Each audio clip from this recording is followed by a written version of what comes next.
students, welcome back to Living with Chemistry. I hope you all are fine and doing good with your studies. Last two video lectures में हमने most important MCQs discuss किए थे from the chapter Chemical Reactions and Equations.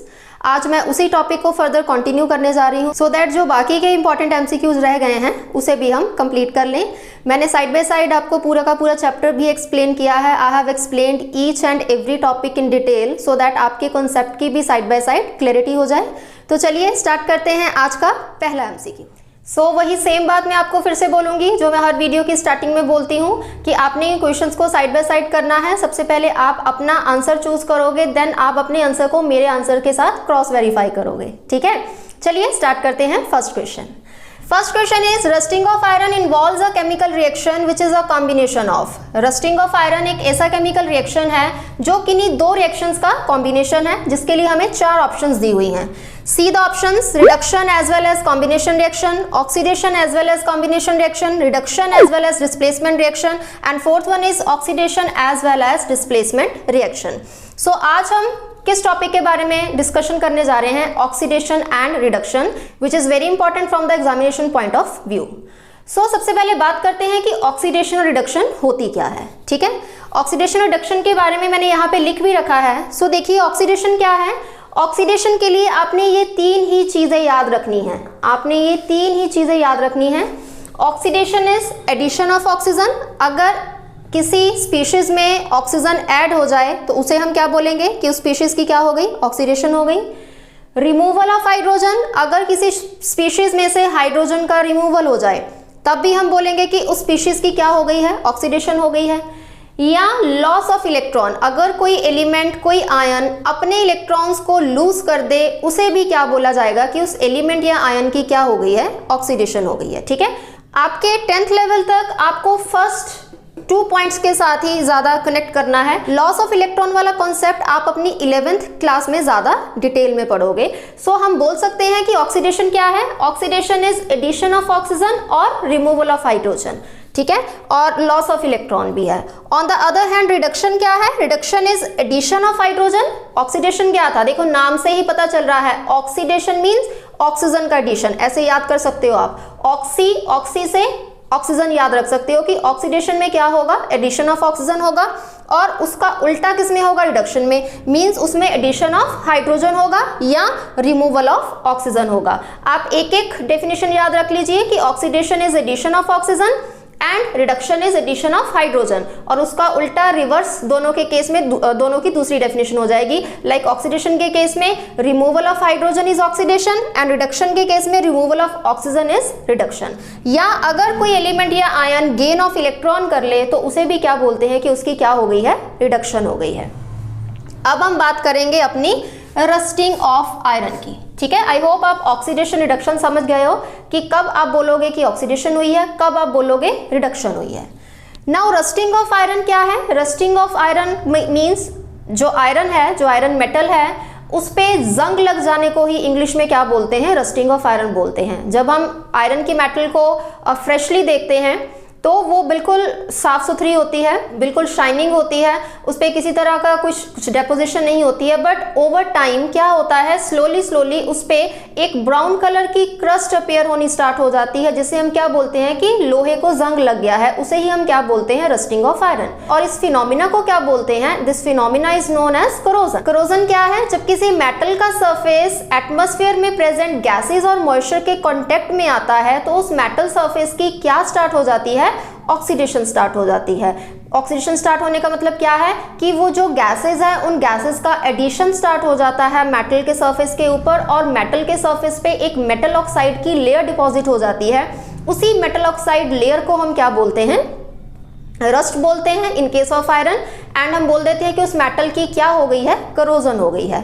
Rusting of iron में पूछ रहा है कि कौन कौन से दो रिएक्शंस का कॉम्बिनेशन है या रस्टिंग ऑफ आयरन में कौन कौन से दो रिएक्शन इन्वॉल्व हैं. पहला रिएक्शन तो हमें पता चल गया, ऑक्सीडेशन इन्वॉल्व है. क्योंकि क्या होता है, जो मेनली ऑक्सीजन प्रेजेंट है एटमॉस्फेयर में वो मॉइस्चर की प्रेजेंट में मेटल सर्फेसेस को अटैक करती है एंड स्लोली उनकी क्या कर देती है? करोजन कर देती है. So basically corrosion is oxidation. So rusting of iron क्या है, करोजन है, तो इट मींस करोजन हो रही है, रस्टिंग ऑफ आयरन हो रही है, तो क्या हो रही है, उस मेटल सरफेस की ऑक्सीडेशन हो रही है। सो पहला रिएक्शन इन्वॉल्व क्या हो गया कि रस्टिंग ऑफ आयरन हो रही है, तो मींस ऑक्सीडेशन रिएक्शन हो रहा है। अब सेकेंड पॉइंट आता है, दो ऑप्शन है, एक है कॉम्बिनेशन रिएक्शन, दूसरा है डिस्प्लेसमेंट रिएक्शन। अब देखिए मेटल पे जब ऑक्सीजन ऐड हो जाती है तो मेटल का ऑक्साइड बन जाता है, मेटल का ऑक्साइड ही बनता है, साथ में बाय प्रोडक्ट कुछ नहीं निकलता है। तो हमने क्या पढ़ा था, कॉम्बिनेशन रिएक्शन में क्या होता है, दो या दो से ज्यादा रिएक्टेंट आपस में कंबाइन करके एक सिंगल प्रोडक्ट बनाते हैं, तो उसे क्या बोलते हैं, combination reaction. And displacement reactions are those reactions in which a more active metal displaces a less active metal from its compound. तो यहाँ पे जब रस्टिंग ऑफ आयरन हो रही है तो किसी तरह की कोई डिस्प्लेसमेंट नहीं हो रही है, क्योंकि सिर्फ एक ही मेटल के ऊपर एटमॉस्फेयर में जो प्रेजेंट गैसेस और मॉइस्चर हैं वो उसे अटैक कर रहे हैं एंड उसको किस में कन्वर्ट कर रहे हैं, मेटल के ऑक्साइड में कन्वर्ट कर रहे हैं। सो हमारी करेक्ट ऑप्शन कौन सी हो जाएगी, option number 2 is the correct option. So rusting of iron involves a chemical reaction which is a combination of oxidation as well as combination reaction। ठीक है, बहुत ही इंपॉर्टेंट और बहुत ही ब्यूटीफुल क्वेश्चन है ये समझने के लिए। ठीक है, तो इसको करने के लिए आपको ऑक्सीडेशन रिडक्शन के कॉन्सेप्ट की क्लैरिटी चाहिए और साइड बाय साइड आपको all the 4 types of reactions की भी क्लैरिटी चाहिए सो दैट आप इस क्वेश्चन को आंसर कर पाओ। तो हमें कैसे पता चला कि ऑक्सीडेशन और कॉम्बिनेशन रिएक्शन है, बिकॉज एडिशन ऑफ ऑक्सीजन हो रहा है जब रस्टिंग ऑफ आयरन हो रही है, तो ऑक्सीडेशन रिएक्शन है, corrosion is a oxidation reaction. And side by side क्या हो रहा है, दो रिएक्टेंट्स आपस में रिएक्ट करके एक प्रोडक्ट बना रहे हैं। जो रस्ट बनती है उसका फॉर्मूला क्या होता है, the formula of rust is Fe2O3.x water. ये होता है रस्ट का फॉर्मूला Fe2O3.x वाटर। ठीक है, x यहाँ पे कुछ भी नंबर ऑफ वाटर मॉलिक्यूल्स साथ में अटैच हो सकते हैं, इसीलिए x लिख दिया है। तो एक ही प्रोडक्ट बनने के कारण ये कॉम्बिनेशन रिएक्शन की एग्जांपल भी है। आई होप आप लोग समझ गए हो। चलिए फटाफट से नेक्स्ट क्वेश्चन देखते हैं। Let's see next question. Next question is oxidising agent. Oxidising agent के बारे में हमें पूछा है कि ऑक्सीडाइजिंग एजेंट क्या होते हैं एंड उसके लिए हमें 4 ऑप्शंस दी गई हैं। Itself get reduced, itself get oxidised, both A and B, and fourth option is both A और बी। सो इस क्वेश्चन का आंसर देने के लिए first of all we need to understand what are oxidising agent. ठीक है, हमें इस कॉन्सेप्ट को समझने की जरूरत है कि ऑक्सीडाइजिंग एजेंट्स होते क्या हैं। Oxidising agents are the substances which oxidises others and itself get reduced. क्या होते हैं ऑक्सीडाइजिंग एजेंट? ऑक्सीडाइजिंग एजेंट्स वो स्पीशीज, वो सब्सटेंस होते हैं जो दूसरे स्पीशीज की ऑक्सीडेशन करवाते हैं और खुद की क्या करते हैं, रिडक्शन करते हैं। अब दूसरे की ऑक्सीडेशन करवा रहे हैं इसीलिए ऑक्सीडाइजिंग एजेंट्स हैं। नाम से ही पता चल रहा है ऑक्सीडाइजिंग एजेंट, जो ऑक्सीडेशन करने में या करवाने में हेल्प करता है, इसीलिए इसका नाम क्या रख दिया गया, ऑक्सीडाइजिंग एजेंट। दूसरी स्पीशीज की ऑक्सीडेशन करवा रहा है, इसका मतलब ऑक्सीडाइजिंग एजेंट क्या कर रहा है, दूसरी स्पीशीज को ऑक्सीजन प्रोवाइड कर रहा है। That's why it is known as a oxidising agent. और अगर दूसरे की ऑक्सीडेशन करवाएगा, दूसरे को ऑक्सीडेशन प्रोवाइड करवाएगा, तो खुद की क्या हो जाती है, इसकी रिडक्शन हो जाती है। तो इसमें से हमारी करेक्ट ऑप्शन कौन सी हो गई, option A is correct option. Oxidising agent itself get reduced, क्योंकि ये दूसरे की ऑक्सीडेशन करवाता है इसीलिए खुद ये क्या हो जाता है, खुद की इसकी रिडक्शन हो जाती है। So option A is the correct option.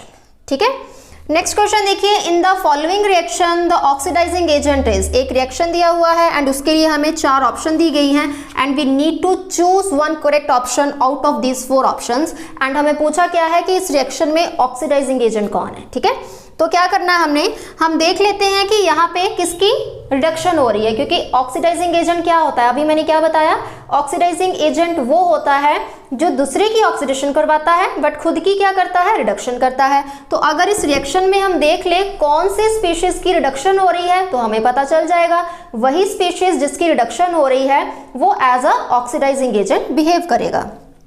सो यहाँ पे क्लियरली विजिबल है कि ये जो लेड ऑक्साइड है ये लेड में कन्वर्ट हो रहा है, मतलब यहाँ पे क्या हो रहा है, रिमूवल ऑफ ऑक्सीजन हो रहा है, रिमूवल ऑफ ऑक्सीजन हो रहा है ना। एंड रिमूवल ऑफ ऑक्सीजन को ही क्या बोलते हैं, रिडक्शन बोलते हैं। रिडक्शन क्या था, या तो एडिशन ऑफ हाइड्रोजन या रिमूवल ऑफ ऑक्सीजन। तो यहाँ पे रिमूवल ऑफ ऑक्सीजन हो रहा है, तो इसका मतलब लेड ऑक्साइड की क्या हो रही है, लेड ऑक्साइड की क्या हो रही है, रिडक्शन हो रही है। तो अगर इसकी रिडक्शन हो रही है तो it will behave as an oxidising agent, because इसकी खुद की क्या हो रही है, रिडक्शन हो रही है। तो यहाँ पे हमारी जो फर्स्ट ऑप्शन है again it is a correct option, क्योंकि PbO इस रिएक्शन में रिड्यूस हो रहा है और अगर इसकी खुद की रिडक्शन हो रही है तो it will behave as an oxidising agent for this reaction. हाँ जी, नेक्स्ट क्वेश्चन देखिए, which of the following statements about the reaction below are incorrect. ठीक है, आपको एक रिएक्शन दिया है और पूछा है कि इस रिएक्शन के बारे में जो स्टेटमेंट्स नीचे दी गई हैं उनमें से कौन सी जो ऑप्शंस हैं वो इनकरेक्ट हैं। यस, इनकरेक्ट ऑप्शंस देखनी है। तो copper is getting reduced, carbon dioxide is getting oxidised, carbon is getting oxidised and copper oxide is getting reduced. ये क्वेश्चन मैं आपको होमवर्क के लिए दे रही हूँ बिकॉज अभी जो पीछे हमने कॉन्सेप्ट समझा है उसी पे बेस्ड है ये क्वेश्चन। तो आप मेरे को इसका आंसर बताओगे सो दैट मुझे पता चले कि आपको कॉन्सेप्ट की क्लैरिटी हुई भी है या नहीं। मैं आपको इसका आंसर बता दूंगी, देन आप क्रॉस वेरीफाई कर लेना कि आपने जो आंसर चूज किया है वो सही है या नहीं, या आप मुझे कमेंट सेक्शन में बता देना, मैं जरूर रिप्लाई करूंगी आपका जो आंसर होगा और आपको बताऊंगी कि आपका आंसर सही है या गलत है। ठीक है, let's move towards next question. Next question is the phenomena due to which silver article gets black coating is. Options are rusting, corrosion, rancidity और option D is all of these. तो वो पूछ रहा है कि वो कौन सा फिनोमिना है जिसके कारण सिल्वर आर्टिकल्स पे, मींस जो सिल्वर मींस चांदी के बने आर्टिकल्स हैं उन पे ब्लैक कोटिंग आ जाती है। ठीक है, so very simple, I think इसका आंसर सबको पता होगा। Option B is the correct option. Corrosion के कारण होता है, जितने भी चांदी के आर्टिकल्स हैं वो कुछ टाइम के बाद काले पड़ने स्टार्ट हो जाते हैं। तो ऐसा क्यों होता है? It happens due to corrosion. जब एटमॉस्फेयर में प्रेजेंट गैसेज और मॉइस्चर सिल्वर के साथ रिएक्शन करते हैं तो जिसके कारण वो सिल्वर काली पड़नी स्टार्ट हो जाती है। वो एक पर्टिकुलर नाम से भी बुलाते हैं, दैट इज टर्निशिंग ऑफ सिल्वर। हो सकता है आपको यहाँ पे एक ऑप्शन दे दी जाए टर्निशिंग ऑफ सिल्वर। देखो रस्टिंग तो बिल्कुल नहीं था, क्योंकि रस्टिंग किसकी होती है? आयरन पे जब करोजन होती है उसके लिए पर्टिकुलर नेम यूज किया जाता है, रस्टिंग ऑफ आयरन। लाइकवाइज जब सिल्वर पे करोजन होती है तो उसको बोलते हैं टर्निशिंग ऑफ सिल्वर। ठीक है, याद रखना है आपने ये भी। Next question is the phenomenon due to which the taste and smell of oily food changes when kept for a long time in open is। जो फूड आइटम्स हैं जो ऑयल और फैट कंटेन करती हैं, अगर उन्हें ज़्यादा टाइम के लिए ओपन एयर में रख दिया जाए तो उनका टेस्ट और स्मेल क्या हो जाता है? खराब हो जाता है, मीन्स वो खाने लायक नहीं रहती हैं। तो वो पूछ रहा है कि किस फिनोमिना के कारण ऐसा होता है। तो आपको पता है कि ये किस फिनोमिना के कारण होता है? करोजन के कारण तो नहीं होता है, बिकॉज करोजन जो होती है वो मेटल सर्फेसिस पे ही होती है, रिडक्शन भी नहीं है। एंड एक थर्ड ऑप्शन बच गई जो कि करेक्ट ऑप्शन है, रेंसिडिटी। ऑल ऑफ दीज तो कभी भी नहीं होगा, ये तो बिल्कुल ही गलत है। ठीक है, सो रेंसिडिटी इज द फिनोमिना जिसके कारण जो फूड आइटम है जो ऑयल और फैट कंटेन करती हैं उनका टेस्ट और स्मेल चेंज हो जाती है अगर उन्हें हम ओपन एयर में ज़्यादा टाइम के लिए रख दें। ऐसा होने का कारण क्या है कि उसकी ऑक्सीडेशन हो जाती है। जो फूड आइटम में ऑयल और फैट प्रेजेंट है they get oxidised in the presence of air. तो ऑक्सीडेशन होने के कारण उनका टेस्ट और स्मेल चेंज हो जाती है। तो हम क्या कर सकते हैं, ऐसे खाने वाले आइटम्स को, फूड को हमें एक एयर टाइट कंटेनर में रखना चाहिए सो दैट उनकी ऑक्सीडेशन ना हो। सो बेसिकली रेंसिडिटी भी क्या है? ऑक्सीडेशन है। सो आपसे ये क्वेश्चन भी पूछा जा सकता है, दिस इज वेरी इंपॉर्टेंट। इसमें से बहुत सारे क्वेश्चन बनते हैं रेंसिडिटी और करोजन में से, तो इसीलिए मैं ये क्वेश्चंस कवर करवा रही हूँ, बहुत ध्यान से देखिएगा। सो रेंसिडिटी भी बेसिकली क्या है? ऑक्सीडेशन है, और करोजन भी क्या है? ऑक्सीडेशन है। दोनों ही ऑक्सीडेशन का प्रोसेस इन्वॉल्व करते हैं।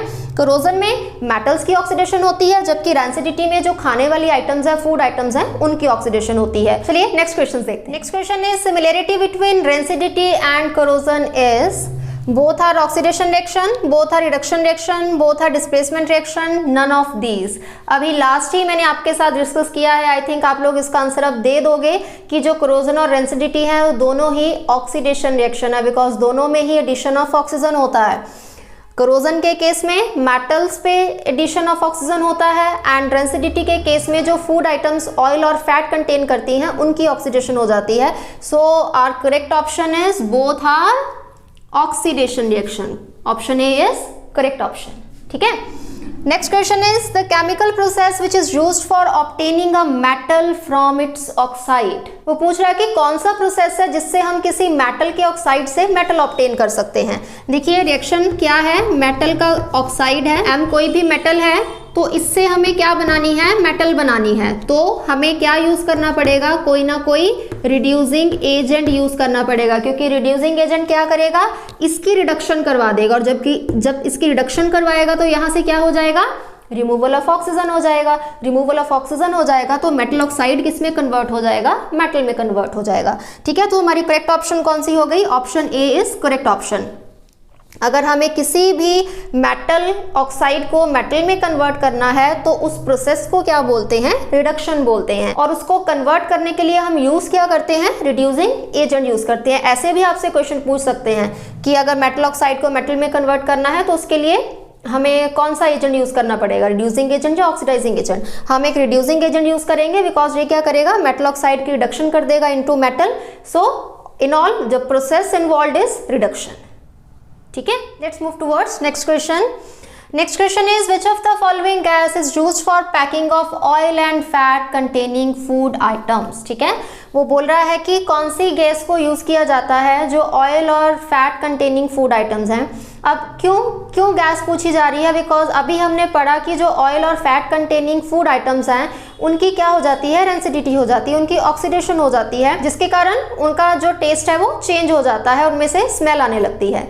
सो इसके लिए जो गैस यूज की जाती है दैट इज नाइट्रोजन गैस। अब आपके दिमाग में क्वेश्चन आएगा कि नाइट्रोजन गैस ही क्यों यूज की जाती है, because it is a inert gas. ये जो हमारी फूड आइटम है उनके साथ इसका कोई रिएक्शन नहीं होता है, जिसके कारण फूड आइटम्स की फ्लशिंग की जाती है विद द नाइट्रोजन गैस। जो ये चिप्स वगैरह हम खाते हैं बहुत टेस्ट के साथ, उन जो चिप्स के पैकेट्स होते हैं, मतलब जिन पैकेट्स में चिप्स को पैक किया जाता है वो बहुत फ्लफी होते हैं, उसमें कौन सी गैस प्रेजेंट होती है, नाइट्रोजन गैस प्रेजेंट होती है, सो दैट जो बीच में चिप्स हैं उनकी रेंसिडिटी ना हो, वो ऑक्सीजन के कांटेक्ट में आके वो ऑक्सीडाइज ना हो जाए, रैंसिड ना हो जाए, इसीलिए ऑक्सीजन गैस की फिलिंग की जाती है। So correct option will be option B. ठीक है, कौन सी गैस की फिलिंग करते हैं, नाइट्रोजन गैस की फिलिंग करते हैं।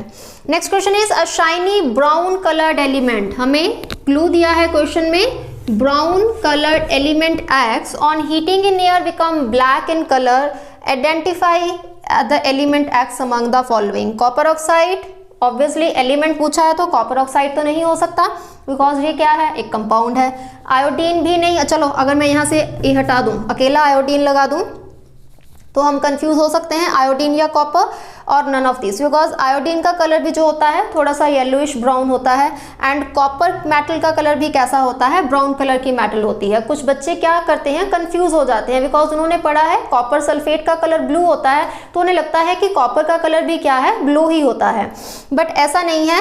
कॉपर जो मेटल है उसका कलर ब्राउन होता है, जिसको जब हीट किया जाता है तो वो ब्लैक कलर में कन्वर्ट हो जाती है। सो इसमें से ऑप्शन 3 आपकी क्या हो जाएगी, करेक्ट ऑप्शन हो जाएगी, बिकॉज कॉपर को जब आप हीट करोगे तो इन द प्रेजेंस ऑफ ऑक्सीजन वो कॉपर ऑक्साइड में कन्वर्ट हो जाती है। So this is all about the most important MCQs जो चैप्टर 1 में से बन रहे थे, that is chemical reactions and equations. मैंने आपके साथ डिस्कस कर दिए हैं और साइड बाय साइड मैंने आपको कॉन्सेप्ट की क्लैरिटी देने की भी कोशिश करी है। आई होप आपको अगर कहीं डाउट था तो वो आपका क्लियर हो गया होगा। आज की वीडियो में इतना ही। आई होप कि आपका ये चैप्टर अब बिल्कुल प्रिपेयर हो गया है। इस चैप्टर में से किसी भी तरह का क्वेश्चन आ जाए आप उस क्वेश्चन का आंसर ज़रूर दे दोगे।